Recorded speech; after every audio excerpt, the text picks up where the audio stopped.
Hi, எல்லாருக்கும் வணக்கம். இன்னைக்கு நான் பிரபஞ்சன் எழுதிய ஒரு மனுஷி அப்படிங்கிற ஒரு சிறுகதையை தான் அவங்களோட ஷேர் பண்ணிக்க போகிறேன். ஏன் எனக்கு இப்படி ஒரு ஆசை அப்படின்னு சொன்னால், நிறைய கதைகள் படிக்கிறோம். ஆனால் ஏதோ ஒரு சில கதைகள் படிக்கும்போது மட்டும்தான் அதில் வர கேரக்டர்ஸை நம்ம எங்கேயாவது நம்ம வாழ்க்கையில் ஒரு இடத்துலையா சந்திச்சிட மாட்டோமா அப்படின்னு நமக்கு தோணும்ல. அப்படி தோணின ஒரு கதை தான் இந்த ஒரு மனுஷி. அதை விட எனக்கு இன்னொரு விஷயம் இதில் பேசணும். என்னென்னா, பிரபஞ்சன் இது ருசி அப்படின்னு சொல்லிட்டு பிரபஞ்சனுடைய சிறுகதைகள். பிரபஞ்சன் 1985 1990 எழுதின சிறுகதைகளெல்லாம் தொகுத்து இந்த ருசியை வெளியிட்டிருக்காங்க. இதுக்கான அணிந்துரைன்னு ஒன்று எழுதுவாங்க இல்லை, ஒரு அப்படி எழுதும்போது அவர் அதுக்கு டைட்டில் ஒன்று கொடுத்து எழுதுறாரு. ஆண்மை அப்படிங்கிறது ஒரு களவாடிய வார்த்தை அப்படின்னு கொடுத்துருப்பாரு.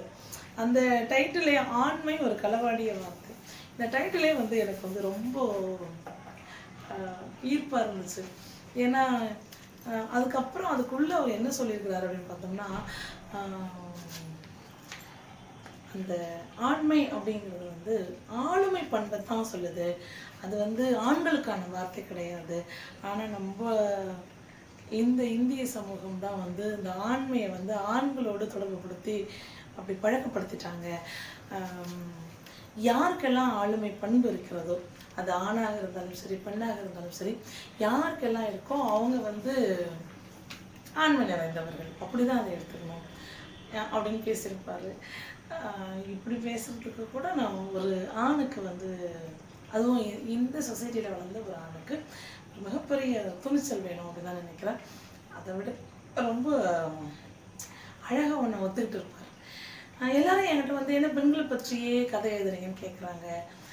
அப்படி பெண்களை பற்றி எழுதுவது என்பது என்னை பற்றி எழுதுவதாகவே நான் உணர்கிறேன் அப்படின்னு அதில் ஒரு லைன் கொடுத்துருக்குறாரு. ஏன்னா நான் இன்னைக்கு என்னுடைய வாழ்க்கையில் ஒரு அம்மா கூட, ஒரு மனைவி கூட, ஒரு சகோதரி கூட, ஒரு தோழிகள், இப்படி நண்பர்கள் அப்படின்னு நிறைய பெண்களோட தான் பயணித்து கொண்டிருக்கிறோம். அப்படி இருக்கும்போது அவங்களுடைய அன்பிலும் அரவணைப்பிலுமே நம்மளுடைய வாழ்க்கை நடந்து கொண்டிருக்கிறது. அப்படி இருக்கும்போது ஏன் பெண்களை பற்றி நம்ம எழுதக்கூடாது அப்படின்னு அவர் எழுதியிருப்பார். ஸோ இப்படியெல்லாம் இப்படி உண்மையை அப்பட்டமாக அப்படி ஒத்துக்கிறதுக்கு மிகப்பெரிய துணிச்சல் வேண்டும். அந்த துணிச்சல் பிரபஞ்சனுக்கு தான் இருக்க முடியும் அப்படின்னு நான் நினைக்கிறேன். இந்த இந்த ஷார்ட் ஸ்டோரிஸ் எல்லாமே ஆல்மோஸ்ட் எல்லா ஸ்டோரியும் ஒரு பெண்ணை சுற்றியே அப்படிதான் இருக்கும். அப்படி எந்த கதை இருந்தாலுமே இதில் ஒரு மனுஷி அப்படிங்கிற கதை எனக்கு மட்டும் இல்லை, பிரபஞ்சனுடைய ஸ்டோரிஸ் பிடிச்ச யாராக இருந்தாலும் ஒரு மனுஷியை பேசாமல் இருக்கவே மாட்டாங்க. இப்படி ஒரு மனுஷி இருந்துடக்கூடாதா, இல்லை இப்படி ஒரு மனுஷியை நம்ம சந்திச்சிடக்கூடாதா, ஒவ்வொரு மனுஷியும் இப்படியே இருந்துடக்கூடாதா, அப்படி தான் நமக்கு என்ன தோணுது. இந்த கதையோட கதாநாயகன் சேகர். சேகர் ஒரு சாதாரண ஃபோட்டோகிராஃபர்னா இது அவன் ஒரு பத்திரிக்கையில் ஃபோட்டோகிராஃபராக இருப்பார். 1985 நீங்கள் 80s கிட்ஸு 70s கிட்ஸு யாராக இருந்தாலும் கேட்டிங்கன்னா சொல்லுவாங்க, எல்லா வீடுகள்லேயும் ஒரு குமுதம், ஒரு குங்குமம், ஒரு கல்கண்டு, ஒரு கல்கி, ஒரு ஆனந்த வீடு, இப்படி எதுவுமே இல்லாத ஒரு வீடு எங்கேயுமே நீங்கள் பார்க்க முடியாது. ஏன்னா எங்களெல்லாம் வாழ வச்சது இந்த பத்திரிகைகள் தான். இதுதான் எங்களுடைய உலகமாகவே இருந்தது. அப்படி ஒரு பத்திரிகையில் அந்த சேகர் ஃபோட்டோகிராஃபராக இருப்போம். ஃபோட்டோகிராஃபர்னால் ரொம்ப ரொம்ப சாதாரணமான ஒரு வாழ்க்கை, சாப்பாட்டுக்கே லேண்ட்ரி அடிக்கிற வாழ்க்கை தான். சென்னையில் ஒரு ஒன்று கொடுத்துறதுல ஒரு 8 போர்ஷன் ஒரு மாடியில் இருக்கும் ஒரே மாதிரி. அந்த 8 போர்ஷனில் ஒரு போர்ஷனில் இவன் குடியிருப்பான். இவனோட ஒரு நாள் அவன் கூட ஒரே ஒரு நாள் அவன் கூட ட்ராவல் பண்ணால் எப்படி இருந்தது, அதுதான் இந்த கதை. அவன் காலையில் எழுந்திருக்கும் போதே கீழே ஒரு ஆப்பக்கடை இருக்கும். அந்த ஆப்பக்கடையோட ஓனர் அம்மணி அக்கா. அந்த அம்மணி அக்காவுக்கும் கீழே காளி அப்படிங்கிறவனுக்கும் பயங்கர சண்டை நடக்கும். அந்த சண்டை சத்தம் கேட்டு தான் அவன் எழுந்திருப்பான். அப்படி எழுந்திருந்த உடனே அப்போ அக்கா கடை போட்டுட்டா, காலையில் வெடிஞ்சிருச்சு அப்படின்னு சொல்லிட்டு அவன் எழுந்து வருவான். எழுந்து அப்படி வரும்போது கீழே மாடியிலேருந்து இறங்குவான். இறங்கும்போது அவன் நினைக்கிறத பிரபஞ்சன் எழுதியிருப்பார். டெய்லியும் இப்படி சண்டை போட்டுக்கிறாங்க ரெண்டு பேரும். காளி சொல்லுவான், எனக்கு இப்போயே சாப்பாட்டை ஆப்பம் எனக்கு இப்போ வேணும்னு காளி கேட்பான். அதாவது இலவசமா அவன் கையில காசு இருக்காது, அந்த அக்கா கிட்ட சண்டை போட்டு சாப்பாடு வேணும்னு கேட்பான். அந்த அக்கா என்ன சொல்லுவாங்கன்னா, இன்னும் போனியே ஆகலடா, அதுக்குள்ள எப்படி நான் உனக்கு இதை கொடுக்கறது அப்படின்னு சொல்லிட்டு அந்த அக்கா கேட்பான்.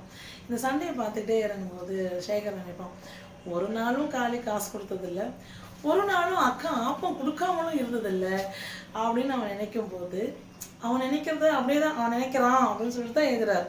ஆனால் நான் என்ன தெரியுமா நினைக்கிறேன், அக்கா ஒன்றும் பெரிய மல்டி பண்ணிடலாம் இல்லைல்ல, ஆனாலும் அந்த அப்பா கடை அதுதான் அந்த அக்காவோட ஜீவிதமே. ஸோ அதுலேருந்து என்ன கிடைச்சிட போகுது, லாபமோ நஷ்டமோ எது கிடைச்சாலும் அதான் அக்காவுக்கு. ஸோ அப்படி இருக்கிற வாழ்க்கையில் கூட அந்த அக்கா காளி அப்படிங்கிற அந்த கேரக்டருக்கு வந்து டெய்லி ஃப்ரீயாக சாப்பாடு கொடுக்குறா. இந்த மனசு எத்தனை பேருக்கு சார் வரும்? இப்படி ஒரு மனுஷியை தான் வந்து வாழ்நாளில் நம்ம சந்திச்சிடணும் அப்படின்னு ஒரு ஆசை, இல்லை இப்படி ஒரு மனுஷியெல்லாம் நம்ம கூட வாழ்ந்தால் நல்லா இருக்கும் அப்படின்னு ஒரு ஆசை படிக்கிற யாருக்காக இருந்தாலும் தோணும். ஏன்னா இன்னைக்கு நம்ம ரொம்ப சுயநலமாக எல்லாம் எனக்கு தான், எல்லாம் எனக்கு, என் பிள்ளைங்களுக்குன்னு சேர்த்து வைக்கிற இந்த நாளில் இப்படி ஒரு மனுஷன் இருக்கிறது வந்து it's something different, something fantastic. அந்த ஃபீலிங் வந்து நமக்கு இது படிக்கும்போதே வரும். அதுக்கடுத்து அப்படியே அவன் வந்து கீழே இறங்கி கிருஷ்ணன் டீ கடைக்கு எடுப்போம். இவனை பார்த்த உடனே கிருஷ்ணன் வந்து இவனுக்கு பிடிச்ச மாதிரி ஸ்ட்ராங்காக ஒரு டீ போட்டு கொடுப்பார். டீ போட்டு கொடுத்ததுக்கப்புறம் இவன் டீயை குடிச்சிட்டு கிருஷ்ணகிட்ட வச்சுட்டு கணக்கில் எழுதிக்கோங்கன்னு போவோம். ஸோ அங்கேயுமே வந்து அவர் சொல்வார், ஆனால் கணக்கு வந்து ஏற்கனவே நிறைய ஆயிடுச்சு, இப்போ எப்படி அப்படின்னு சொல்லிட்டு அவர் சொல்வார். ஆனாலும் இவன் வந்த உடனே அவனுக்கு பிடிச்ச மாதிரி ஒரு டீ போட்டு கொடுத்து, ஏன்னா லவ்லி பர்சன் இல்லை அந்த டீ கடைக்காரரு, அப்படி ஒரு டீ கடைக்காரரு, இப்படி ஒரு அப்பக்கடை அக்கா, இதெல்லாம் தாண்டி மறுபடியும் குளிக்க வரலாம். நம்ம மாடிக்கு வந்து குளிக்க போகிறோம். காமன் டாய்லெட் தான், 8 போர்ஷன்ஸ் இருக்கும், 8 போர்ஷனுக்கும் காமன் டாய்லெட் அப்படின்ற மாதிரி காமிச்சிருப்பாரு. இவன் குளிக்க வரும்போது உள்ள இன்னொருத்தவங்க இருக்கணும், அஞ்சலைன்னு சொல்கிறவங்க குளிச்சுட்டு இருப்பாங்க. அந்த அப்படி குளிக்க போகிறதுக்கு முன்னாடி அந்த வெளியில் வந்து அவங்களோட பக்கெட் இருக்கிறது, அப்புறம் உள்ளே இருந்து அவங்க ஒரு வளையல் போட்ட கை வந்து அப்படி வெளியே கை மட்டும் வந்து அந்த பக்கெட்டை எடுத்துக்கும் அப்படின்னு அவர் எழுதுறது, இதெல்லாம் அந்த அந்த அந்த வாழ்வியல் அப்படியே ரொம்ப அழகாக வந்து எக்ஸ்பிளைன் பண்ணியிருப்பார், டிஸ்கிரைப் பண்ணியிருப்பார். எனக்கு அது ரொம்ப பிடிச்சிருந்தது. இப்படியும் வாழ்க்கை. அப்படியே அவன் அங்கே நின்றுட்டு இருக்கும்போது அந்த 8வது போர்ஷன் இருக்கிற அக்கா வந்து பெயின் சீட் இருப்பாங்க. பெயின் சீட்டையே வந்து அந்த அக்கா வந்து இவங்ககிட்ட கேட்பாங்க, ஏன்பா நீ பெரிய பெரிய அழகியில் தான் எடுப்பியா, என்னைய ஃபோட்டோ எடுக்க மாட்டியா அப்படின்னு அந்த அக்கா கேட்பாங்க. ரொம்ப யதார்த்தமான ரொம்ப அழகான உரையாடல்கள், ஒரு சாமானிய மனிதர்களுக்குள்ளே இருக்கக்கூடிய ஒரு உறவு, ஒரு லவ், ஒரு அஃபெக்ஷன், இதெல்லாம் வந்து இந்த கதையில் படிக்கும்போதெல்லாம் நம்ம அப்படியே நிஜமாலுமே நம்ம அந்த இடத்துல இருக்கிறோம் அப்படின்னு நமக்கு ஃபீல் ஆகும். இதெல்லாம் தாண்டிட்டு அவன் குளிச்சு முடிச்சுட்டு இவன் மாடி படிக்கிட்டு ஏறி வரான்ல, அப்போவே வந்து கீழே அக்கா கிட்ட சொல்லுவான், அக்கா மாடிக்கு நான் ஆப்பம் மேலே அனுப்பிடுங்கன்னு சொல்லுவான். இவன் குளிச்சு முடிச்சுட்டு வந்து பார்க்கறதுக்குள்ளே அங்கே ஆப்பம் ரெடி இருக்கும். ஆப்பத்தை சாப்பிட்டுட்டு இவன் வந்து காசு அதை வந்து வாங்கிட்டு வரலான்னு பத்திரிக்கை ஆஃபீஸ் போவோம். அப்படி போகும்போது என்ன ஆகும், அங்கே சப் எடிட்டர் மட்டும்தான் ஆஃபீஸில் இருப்பார். அப்படி ஆஃபீஸில் இருக்கும்போது அவர் சொல்வார், என்னடா என்ன சேகர் நீ வந்து இப்போலாம் அடிக்கடி ஃபோட்டோஸ் எதுவும் கொடுக்குறதே இல்லை, எப்பவும் போல் அந்த பழைய ரோஜா அந்த மாதிரி அவங்க ஃபோட்டோவே தர, இப்போ தான் புதுசாக நிறைய ஆக்ட்ரஸ் வந்துட்டாங்களே அவங்களோட ஃபோட்டோஸ்லாம் எடுத்துக்கிட்டு வா அப்படியா. இல்லையே நான் நிறைய ஃபோட்டோஸ் கொடுத்து தானே இருக்கேன், போன எடிஷனில் கூட பாருங்கன்னு சொல்லிட்டு 2 ஃபோட்டோ புது நடிகையோட ஃபோட்டோ இவன் எடுத்த ஃபோட்டோ இருக்கும், அதில் அவன் சைன் பண்ணிட்டு வருவான். அப்போது வந்து சரி செக்கு வந்து நீ நாளைக்கு தான் வந்து வாங்கிக்கணும், ஏன்னா எடிட்டர் ஊரில் இல்லை அப்படின்னு சப் எடிட்டர் சொல்வார். ஐயோ இப்போ என்ன பண்ணுறது அப்படின்னு சொல்லிட்டு மறந்து போய் அப்படியே வருவான். அப்படி வந்தால் அப்படி வந்து பஸ் ஸ்டாப்பில் நிற்பான். பஸ் ஸ்டாப்பில் நிற்கும் போது பார்த்தா அந்த பஸ் ஸ்டாப்பில் வந்து என்னென்ன நம்பர் பஸ் வந்து இந்த இடத்துல வரும் அப்படின்னு சொல்லிட்டு அங்கே எழுதியிருப்பாங்கல்ல, சென்னையில் அப்படி தான் இருக்கும், ஒரு பஸ் ஸ்டாப்லேயும் ஒரு நம்பர் பஸ் வந்து நிற்கும்னு சொல்லிட்டு அந்த எழுதியிருக்கிறதுக்கு மேலே அந்த பர்டிகுலர்ஸ் மேலே எவனோ போஸ்டர்ஸ் ஒட்டி வச்சுருப்பான். அதுக்கு பிரபஞ்சன் எழுதியிருப்பார், இந்த நம்பர் மேலே ஏதோ ஒரு சமூக விரோதிக்கு வந்து போஸ்டர் ஒட்டி வச்சுருக்கான் அப்படின்னு அதில் ஒரு லைன் வரும். அந்த பர்டிகுலர்ஸ் மேலே போஸ்டர்ஸ் ஒட்டினவங்கள பிரபஞ்சன் வந்து சமூக விரோதி அப்படின்னு அதை அவர் மென்ஷன் பண்ணது வந்து உண்மையிலேயே வந்து நமக்கு அப்படியே ஷாக்கிங்காக இருக்கும். அப்பா போஸ்டர் ஓட்டனா எவ்வளோ கோவம் வந்திருக்கும் நினச்சி பாருங்களேன். அப்போ பிரபஞ்சன் ஏதோ ஒரு இடத்துல அடிபட்டு இருக்கிறாரு, இந்த மாதிரி எதையோ ஒரு முக்கியமான ஒரு இடத்துல. ஆனால் நாமெல்லாம் பார்க்கலாம், தெருப்பேர் கூட இருக்கும், ஒரு போர்டு வச்சுருப்போம், அந்த இடத்துல கொண்டாந்து கரெக்டாக போஸ்ட் அது மேலே ஒட்டி வச்சுருப்பாங்க. இவ்வளோ டென்ஷன் ஆகும்ல, எங்கேயோ டென்ஷன் ஆகி தான் பிரபஞ்சன் இந்த கதையில் அதை எழுதியிருக்கணும் அப்படின்னு எனக்கு தோணுச்சு. அதுக்கப்புறம் அப்போ வந்து இவன் நினைப்பான், சேகர் நினைப்பான், உடனே வந்து கேமரா எடுத்து இதை ஃபோட்டோ எடுத்து பத்திரிக்கைக்கு அனுப்பணும் அப்படின்னு நினைப்பான். அப்படி நினைக்கும் போது அப்போ தான் அவனுக்கு வரைக்கும் ஐயோ நம்ம கேமராவில் ஃபில்ம் ரோல் இல்லையே, நம்ம என்ன பண்ணுறது அப்படின்னு சொல்லிட்டு அப்போ நினச்சிட்டு இருக்கும்போதே கோடம்பாக்கம் பஸ்ஸை வந்து நிற்கும். கோடம்பாக்கம் பஸ்ஸை பார்த்த உடனே எனக்கு விஜயான்னு ஒரு ஃப்ரெண்டு, இவனோட ஃப்ரெண்டு, அவன் ஞாபகம் வந்துடுவான். அந்த விஜயா யாருன்னு இன்ட்ரடியூஸ் பண்ணுறாரு பிரபஞ்சன். விஜயா வந்து ஒரு சினிமா ஆசையோட சென்னைக்கு வந்து நிறைய பெண்களில் இவ்வளோ ஒருத்தி, அவளோட லவரோட வந்திருப்பான். அப்படி வரும்போது முதல்ல அவளை ஃபோட்டோ எடுத்தது வந்து சேகர் தான். அப்படி தான் அவங்களுடைய நட்பு ஆர்வமாகுது. அதுக்கப்புறம் விஜயாவை தேடி போவான். விஜயாவை தேடி போயிட்டு அவள் வந்து ஒரு மசூதி விஜயாவை தேடி போகிறதுக்கு முன்னாடி இங்கே இன்னொரு இடம் எனக்கு ரொம்ப கண்டிப்பாக சொல்லி ஆகும்.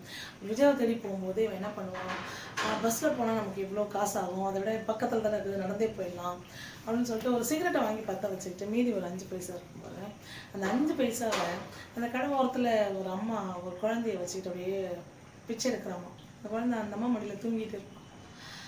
அந்த அம்மா கிட்ட அந்த 5 பைசாவை போட்டு அவன் நடக்க ஆரம்பிச்சிடுவான். அந்த இடமும் நமக்கு கொஞ்சம் டச்சிங்கான இடம். அப்போ இவன் விஜயாவை தேடி போகிறான். விஜயாவை தேடி போகும்போது மசூதி தெருவில் விஜயா இருப்பாள். விஜயாவோட வீடு, விஜயா இது எல்லாத்தையும் டிஸ்கிரைப் பண்ணதுக்கப்புறம் இவன் போய் பார்க்கணும் விஜயாவை. விஜயாவை பார்த்துட்டேன்னா, விஜயா நான் அந்த மாதிரி ஒரு பத்திரிக்கைக்கு ஃபோட்டோ வேணும், நீ வந்து எனக்கு போஸ்ட் கொடுக்கணும், நான் உன்னோட ஃபோட்டோ எடுக்கணும் அப்படின்னு சொல்லுவான். அவனே இவ்வளோ வந்து என்ன பண்ணுவான், சரி அப்படின்னு கடை மேக்கப்லாம் பண்ணிட்டு வந்து உனக்கு எப்படிலாம் ஃபோட்டோ வேணும். அப்போ நிறைய 2 பேருக்கும் நிறைய டயலாக்ஸ் நடக்கும். அந்த டயலாக் கூட வந்து ரொம்ப நம்மளுக்கு வந்து ஒரு மாதிரி ஒரு டச்சிங்கான டைலாக்ஸ் தான் எதுவுமே. அவன் கேட்பான், என்ன இப்போல்லாம் தொழில் நல்லா போகுதா அப்படின்ட்டு. அப்போ அதுக்கு அவள் பதில் சொல்லுவான், அவன் தொழில்னு கேட்டது ப்ராஸ்டியூஷனை, இவன் வந்து அப்போ ப்ராஸ்டியூட் அப்படிங்கிறது நமக்கு தெரியும். அப்போ அவள் சொல்வாள், இல்லை நான் ஒரு 3 நாளாக வந்து யாரும் வரதில்லை, நான் வந்து ஒதுங்கி இருக்கேன் 3 நாள் அப்படின்னா பெண்களுக்கு அது மாதிரி 3 days மந்த்லி ப்ராப்ளத்தை அவள் மென்ஷன் பண்ணுறா. அதனால் நான் யாரையும் வர சொல்லலை அப்படின்னு சொல்கிறான். அதுக்கப்புறம் இல்லை இது முன்னாடி வந்தவன் வந்து ரொம்ப காயப்படுத்திட்டான், அதுவும் கஷ்டம் வலிச்சது, அதனால் வர வேணாம்னு சொல்லிட்டேன் ஒரு வார்த்தை சொல்லுவாள். அதெல்லாம் தாண்டி அப்போ இவன் கேட்பான், கன்சாமி என்னென்ன கவனிக்க வேண்டியது தானே, உனக்கு தொழில் நல்லா நடக்கணும்னாங்க. அப்போது ஒரு புரோக்கர் இருக்கிறத இன்ட்ரடியூஸ் பண்ணுறாரு. அதெல்லாம் மீறி அப்போ அதுக்கு அவள் பதில் சொல்லுவான், இல்லை கந்தசாமி அண்ணன்கிட்ட மட்டும் என்ன, எனக்கு ஒரு ஆள் வந்தால் 50 rupees, இல்லை 10 ரூபா அண்ணன் எடுத்துக்கிறாரு, மீதி 40 ரூபா, அந்த 40 ரூபாயிலையும் ஒரு 10 ரூபா மாமூல் அது இதுன்னு போயிடும், என்கிட்ட தங்குறது வெறும் 30 ரூபா தான் அப்படின்னு படிக்கும்போது கொஞ்சம் அப்படியே நெஞ்சு அடிக்கணும் நமக்கு. என்ன தொழில், இந்த தொழிலையும் ஒரு புரோக்கர், அவனுக்கு ஒரு கமிஷன், போலீஸ்க்கு மாமூல். அப்பா சொசைட்டி நினச்சி பார்க்கறதுக்கே ஒரு மாதிரி பயமாக இருந்தது. யார் எப்படி போனால் என்ன, நம்ம வாழ்ந்தால் போதும்னு நினைக்கிற கூட்டம் ஒரு பக்கம். ஆனால் இந்த கதையில் வர ஒரு கேரக்டர்ஸும் நான் எவ்வளோ கஷ்டப்பட்டாலும் பரவாயில்ல, இன்னொருத்தவங்களுக்கு ஹெல்ப் பண்ணணும் அப்படின்னு நினைக்கிற சில கேரக்டர்ஸ், இப்படி 2த்தையுமே நமக்கு காமிச்சிட்டு வருவார் பிரபஞ்சன். இதில் எல்லாம் அப்படி சொல்லும்போதெல்லாம் ரொம்ப வருத்தமாக அந்த கதையெல்லாம் நம்ம கொஞ்சம் மைன்யூட்டாக பார்த்தோம்னா இந்த சொசைட்டி மேலே நமக்கு கொஞ்சம் வெறுப்புமே வரும். இதெல்லாம் முடிச்சதுக்கப்புறம் அவன் படம் அவன் ஃபோட்டோ எடுக்கணும்னு சொல்கிறான்ல, ஃபோட்டோ எடுத்து முடிச்சதுக்கப்புறம் காசு கேட்பான். காசு கேட்டவுடனே அப்போ தான் இவன் சொல்லுவான், ஐயோ சேகர் நான் காலையிலேருந்து நானுமே கொலைப்பட்டினி, இந்த மாதிரி யாரும் வரல அப்படின்னு அப்போ தான் இந்த கதையெல்லாம் சொல்லுவான். ஆனால் இவன் ஒரு மாதிரி இவன் ஃபேஸை பார்த்தோன்னே அவன் கண்டுபிடிச்சிருவா, இது வந்து அவன் ரொம்ப பசியில் இருக்கிறான் அப்படின்னு சொல்லிட்டு. உடனே இரு சேகர் கொஞ்ச நேரம் இரு அப்படின்னு சொல்லிட்டு கடைன்னு கீழே இறங்குவான். அப்படி கீழே இறங்கும்போது இறங்கி போய் ஏத்தாப்பில் வரலட்சுமி அக்கான்னு ஒருத்தவங்க இருப்பாங்க, அவங்க கிட்டே போயிட்டு என்ன பண்ணுவாங்க, ஒரு 50 rupees கடன் வாங்கி வந்து கொடுப்பான் இவங்கிட்ட. அப்படி கொடுக்கும்போது ஒரு 5-10 ரூபா நோட்டாக எடுத்துகிட்டு வருவான். அப்போ சேகரோட ரியாக்ஷன் வரலாம். சேகர் வந்து எனக்கு 30 ரூபா போதும் ஜியா, இந்த நீ வந்து ஒரு 20 ரூபா நீ வச்சுக்கோ அப்படின்னு சொல்லிட்டு விஜயா கிட்ட 20 கொடுத்துட்டு இவன் 30 எடுத்துப்பான். இவன் 30 எடுத்துக்கிட்டு இவன் சரி நான் வரேன் அப்படின்னு கிளம்புவோம். இவன் கிளம்பும் போதே அந்த கடன் கொடுத்த வரலட்சுமி அக்கா மேலே ஏறி வருவாங்க. இவன் கீழே இறங்குவோம், அவன் மேலே ஏறி வருவாங்க. அப்போ தான் என்ன விஜயா இவருக்கு தான் அவசர அவசரமாக 50 ரூபா கடன் வாங்கிட்டு வந்தியா அப்படின்னு கேட்பாங்க. ஆமாக்கா பாவம். அப்பா அந்த அக்கா கேட்பான், யூஸ்வலாக எல்லோரும் உங்ககிட்ட வரவங்களாம் அவன் தானே காசு தருவாங்க, என்ன வித்தியாசமாக நீ காசு கொடுக்குற அவனுக்கு?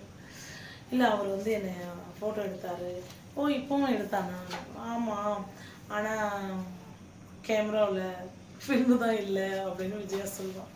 ஸோ விஜயாவுக்கு எல்லாமே தெரிஞ்சிருக்கு.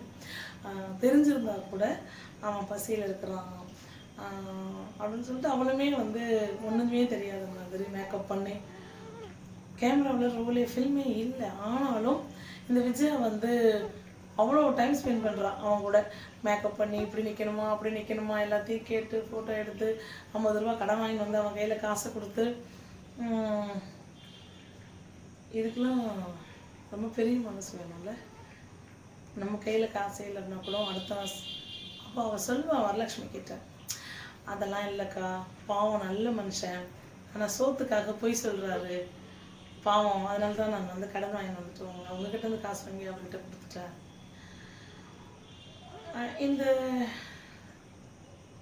இந்த டைலாக்லாம் வந்து பிரபஞ்சனால் மட்டும்தான் எழுத முடியும்னு நினைக்கிறேன். இப்படி ஒரு மனுஷி, இப்படி ஒரு மனுஷி அது விஜயா மட்டும்தான் இருக்க முடியும். அந்த மாதிரி அதோட அவன் கீழே இறங்கி போயிடுவான். விஜயாவும் வந்து அடுத்து நான் சாப்பிட போகிறேன் அப்படின்னு சொல்லிட்டு அவளும் வீட்டை கூட்டிகிட்டு இறங்கிடுவான். இப்படி தான் அந்த கதையை முடிப்பார். கதையை எப்படி முடிச்சிருந்தாலும் பிரபஞ்சன் இன்ட்ரடியூஸ் பண்ண ஒரு கேரக்டருமே ஒரு மனுஷி. அது அம்மணி அக்காவாக இருக்கலாம், விஜயாவாக இருக்கலாம், வரலட்சுமியாக இருக்கலாம், இல்லை எனக்கு வந்து சேகராவும் இருக்கலாம், கிருஷ்ணன் டீ கடைக்காரராகவும் இருக்கலாம்.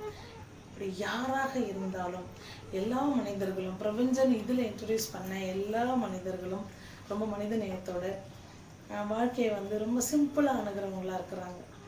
இப்படி தான் சார் வாழணும் அப்படின்னு நமக்கு சொல்லாமல் சொல்லிட்டு போகிறாரு பிரபஞ்சன். எனக்கு இந்த கதை ரொம்ப இருக்குது. எனக்கு பிடிச்சிருக்குன்னு சொல்றதை விட என் மனசுக்கு ரொம்ப நெருக்கமான ஒரு கதை.